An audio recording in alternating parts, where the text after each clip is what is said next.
1947년 9월 1일 창간한 국제신문. 77년이 넘는 시간 동안 부산, 울산, 경남의 종론지 자리를 잘 지켜왔는데요. 그런 국제신문이 경영난에 빠졌습니다. 최근에 임직원들이 대시민 호소문을 발표하기도 했는데요.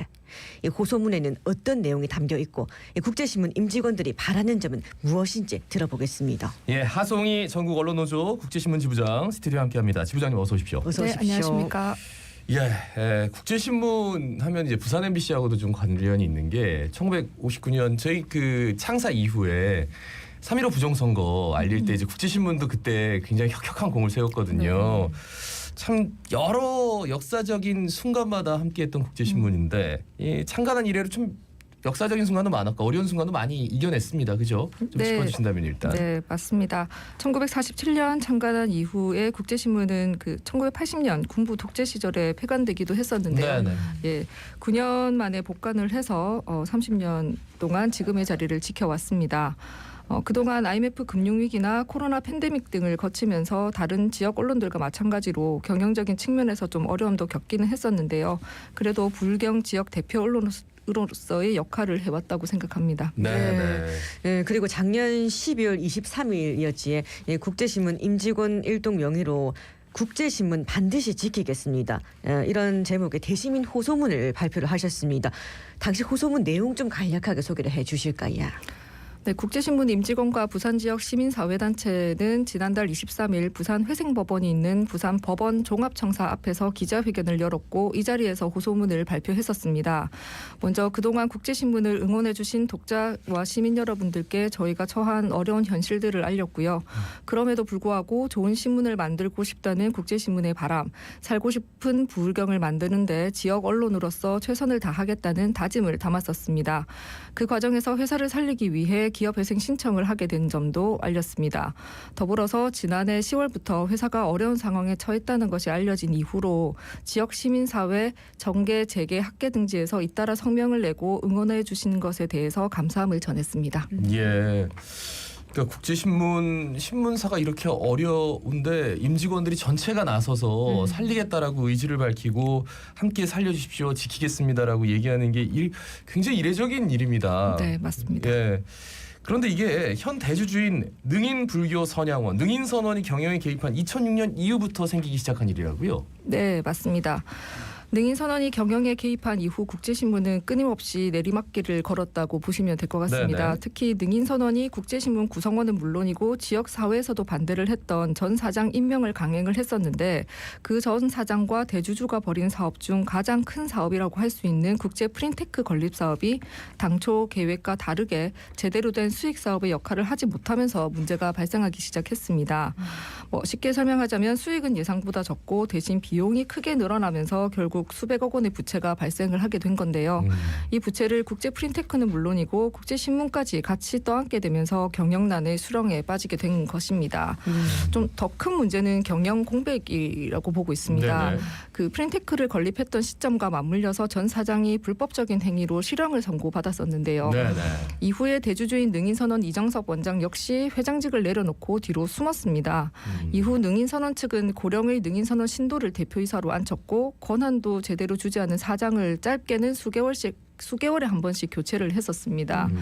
이런 사장조차도 없었던 기간이 길게 이어지면서 수년을 걸쳐서 심각한 경영 공백이 발생했던 겁니다. 이런 상황에서 장기적인 경영 계획을 수립을 하고 시행하거나 자본을 투자해 사업을 벌이는 것이 사실상 어려웠었고요. 결국 이런 점들이 누적이 되면서 만성적인 경영난을 불렀다고 국제신문 구성원들은 보고 있습니다. 예. 어떤 사업이 지금 수익은 떨어지고 비용은 자꾸 늘어나요. 그러면 거기에 대해서 이제 그만하자는가 아니면 이걸 만회하기 위해서 어떤 사업을 하자 이런 중차대한 문제들을 논의할 수 있는 논의 구조도 만들어져야 되고 이제 리더가 있어야 되는데 네. 계속 리더가 바뀌면서 그러니까 책임지고 뭔가를 할 수 있는 여력이 점점 없어지고 골든타임을 놓쳤어요. 네, 네. 맞습니다. 그렇게 여러 사업이 좀 실패를 거듭하면서 심각한 자본 잠식에 빠졌다고 하더라고요. 자본 잠식 심지어 어느 정도 수준입니까? 현재 국제신문의 부채는 연 매출액의 한 130%를 넘어선 상황이고요. 자본금을 기준으로 한다면 3배에 육박하는 실정입니다. 상시적인 자금난이 더해지면서 직원들의 4대 보험이 연체되거나 사무실 임대료를 제때 내지 못하는 경우도 발생을 했습니다. 그리고 지난달부터는 전 직원의 급여 지급도 어려워진 상황입니다. 네. 그런데 또 회사 부도를 막기 위해서 국제신문 임직원들이 나섰다고 들었습니다. 어떤 일을 하셨는지요? 국제신문은 그동안 회사를 운영하기 위해서 끊임없이 대주주 측에 자금 지원을 요청을 해왔었습니다. 네. 하지만 그때마다 대주주 측은 필요 자금의 극히 일부만 지급을 하는 등 경영난 해결에 미온적인 모습을 좀 보여왔었습니다. 특히 지난 5월에는 대주주 측의 요구로 경영 정상화 합의문을 만들기도 했었는데요. 네네. 대부분 지켜지지 않았습니다. 그 임계점에 달했다고 판단한 국제신문 구성원들은 지난 10월 노동조합을 넘어서 비조합원까지 모두 참여하는 비대위를 구성을 했고요. 예. 이후에 비대위 차원에서 대주주가 국제신문에서 손을 뗄 것을 강력하게 요구해 왔었습니다. 그 일환으로 채권자 주도의 기업회생을 추진해 왔었습니다. 네. 이런 일련의 과정이 진행되는 와중에도 신문을 발행해야 됐기 때문에 부족한 부분은 결국 직원들이 임금으로 메우게 되었습니다. 쉽게 설명드리면 직원 급여를 털어넣어서 부도를 막아왔다라고 보시면 될 것 같습니다. 예. 그래갖고 이렇게 또 직원들이 직접 이정섭 회장을 만나러 가기도 하고 했다라는 얘기를 들었었는데 대주주 능인선언 입장 좀 어떻습니까? 10월에 비대위 차원의 총투쟁을 선언을 하고 이런 말씀드린 일련의 활동을 해온 이후에도 대주주 측에서는 소위 말하는 유체이탈 화법을 보여왔었습니다. 총투쟁을 선언한 이후 국제신문 비대위는 기업회생 신청에 앞서서 대주주 측이 경영난을 타개하기 위해서 전향적인 자세를 보이기를 좀 바랬었고요. 네네. 그 차원에서 비대위 차원의 그 압박과 별개로 경영진이 대주주 면담도 요청을 해왔었습니다. 그럼에도 대주주 측은 경영과 소유는 분리다. 회사 경영 부실을 주주에게 책임지라고 하는 것은 상식적이지 않다라면서 대화조차 회피해왔습니다. 참 답답합니다. 지금 청각을 다투는 것 같은데 국제신문 전현직 기자 사원, 조합원, 비조합원 모든 구성원이 지금 한 목소리로 지금 정상화를 바라고 있는데 그러면서 본인들의 임금 채권을 모아서 법원에 기업회생 신청까지 하고 이런 경우가 있는가 싶을 정도로 계속 지금 정말 이렇게까지라는 생각이 들 정도로 여러 가지 대안들이 나오고 있네요. 어떻게 보세요? 네, 그 국제신문 구성원들은 대주주로서의 책임을 회피하고 무책임한 모습을 보이고 있는 현재의 대주주인 능인선원과는 강제로 결별을 하고 회사 경영을 정상으로 되돌려 놓을 수 있는 방법을 그동안 찾아왔습니다. 네네. 그 고민 끝에 결국 선택한 방법이 말씀하신 채권자 주도의 기업회생이었습니다. 네네. 그 기업회생이라고 하면 대부분 빚을 갚지 못한 채무자인 회사 측이 신청을 하는 경우가 많은데 채권자도 자본금의 10% 이상을 확보하면 신청이 가능합니다. 그래서 국제신문 전 현직 직원 147명이 지금까지 받지 못한 급여 그리고 퇴직금을 모아서 지난달 20일 부산 회생법원에 국제신문 기업회생 개시를 신청했습니다. 예. 그러니까 퇴직금이라는 거는 퇴직하신 분들도 그죠? 이 채권을 모아서 네. 같이 이제 이 회생을 신청했다는 거네요. 네, 그죠? 맞습니다. 그러면 이렇게 회생 절차 개시를 결정을 하게 되면은 국제신문 임직원분들 좀 어떤 상황에 처하게 됐는지 이런 부분도 궁금한데 요. 네, 사실 법원이 회생 절차 개시를 결정을 하면 네. 국제신문 전 구성원은 아마 가시밭길을 걷게 될 것 같습니다. 전 직원이 회사를 유지하기 위해서 열심히 노력은 하겠지만 급여를 제대로 받을 것이라는 보장도 없고요. 또 각종 제재에 발목이 잡혀서 제대로 된 수익 사업을 진행하지 못할 수도 있습니다. 네네. 또 지금까지도 열심히 아껴왔고 더 아낄 것도 없다라고 생각이 들지만 그럼에도 불구하고 비용들을 재차 3차 절감해야 되는 상황이 올 수도 있다고 생각합니다.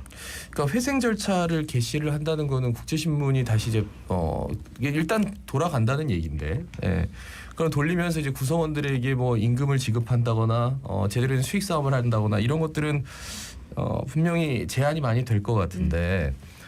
그러면 이제 능인선언하고는 어떻게 이렇게 갈라서게 되는 거죠? 그리고 이제 법정 관리, 기업 회생 이런 것들은 이제 앞으로 어떻게 이루어지는 겁니까? 만약에 한다면?